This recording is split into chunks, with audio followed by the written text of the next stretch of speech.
ঢাকা বিশ্ববিদ্যালয়ের শিক্ষা গবেষণা ইনস্টিটিউটের শিক্ষার্থী ছাত্রদল নেতা শাহরিয়ার আলম শাম্মুর মৃত্যুতে আজ বিশ্ববিদ্যালয়ে শোক দিবস পালন করা হয়েছে।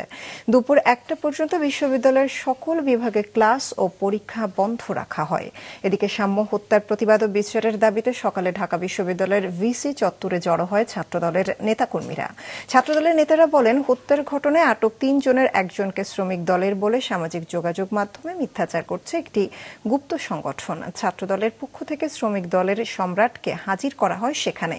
সভাপতি রাকিবুল হাসান রাকিব বলেন, শিবিরের নেতাকর্মীরা মিথ্যা প্রচার চালাচ্ছে। ঢাকা বিশ্ববিদ্যালয়ের উপাচার্য ও প্রক্টরের পদত্যাগ আবারও দাবি করে রাকিব বলেন, নিরাপদে ক্যাম্পাসের ব্যাপারে দ্রুত প্রশাসনকে দৃশ্যমান পদক্ষেপ নিতে হবে।